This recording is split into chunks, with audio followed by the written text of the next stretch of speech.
안녕하세요. 느린아이 연구소입니다. 오늘은 예민하고 까다로운 아이, 불안도가 높은 아이에 대해서 말씀드려 볼게요.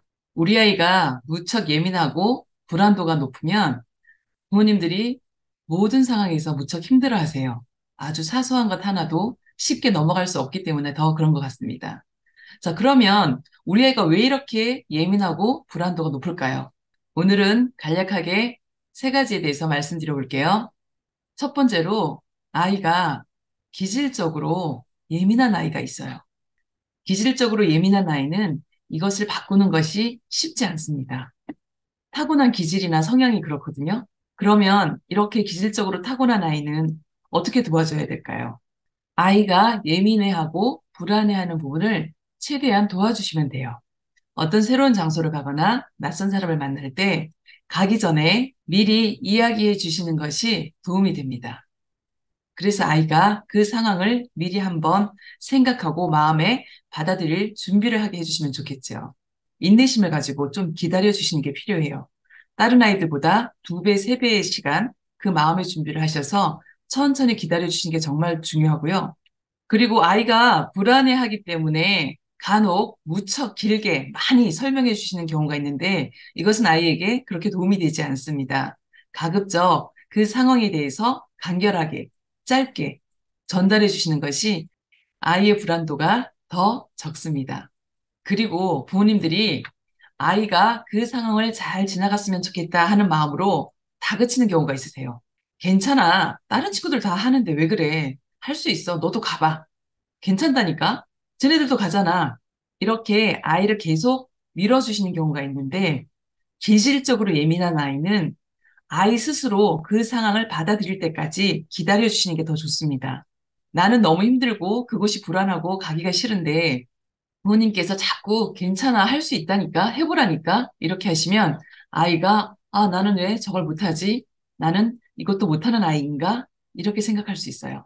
그래서 아이가 그 상황과 그 사람을 받아들일 때까지 기다려주시는 게 도움이 됩니다. 자, 두 번째는 발달이 좀 느린 아이들을 보면 감각적으로 예민한 아이들이 있어요. 이것은 기질과 조금 다른 건데요.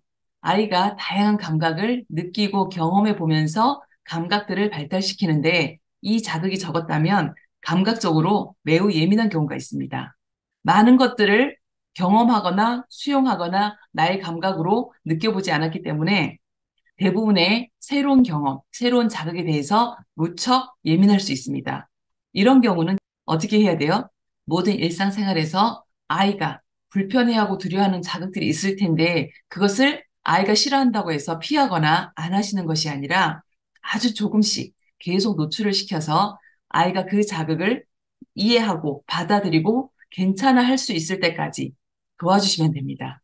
예를 들면 클레이 하나도 무척 힘들어하는 아이가 있어요. 만지는 것 자체를 너무 거부하고 울고 회피하고 아주 간단하고 기본인 클레이도 잘 만지지 못한다면 그 다음 더 끈적끈적하고 질척질척하고 물기가 있고 이런 것들은 정말 할 수 없을 거예요. 그러면 어떻게 해야 돼요?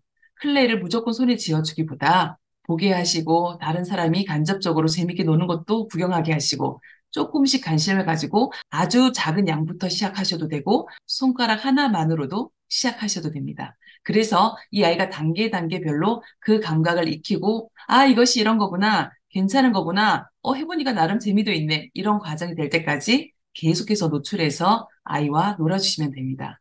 자, 세 번째는 어떤 경우일까요? 우리 부모님께서 아이에게 지나치게 전부 다 해주시는 경우에 아이가 무척 예민하고 불안할 수 있습니다. 아이가 말하기도 전에 부모님이 원하는 것을 즉각 다 해결해 주시고 갖다 주시고 눈길만 한 번 줬는데도 다 먹여주시고 저거 좋아하는구나 저거 갖고 싶구나 물 마시고 싶구나 말하지 않아도 즉시 다 아이에게 제공해 주신 경우가 그래요. 24시간까지는 아니어도 아이가 깨어있는 모든 시간에 부모님이 딱 밀착해서 이건 이렇고 저건 저렇고 이건 위험해서 안 되고 이건 엄마가 해주고 이거는 먹어도 되고 이건 안 되고 지나치게 과잉 보호를 하시면 아이가 부모님께 특히 엄마에게 의존적일 수밖에 없어요. 의존적이면 어떤 것이 문제가 될까요?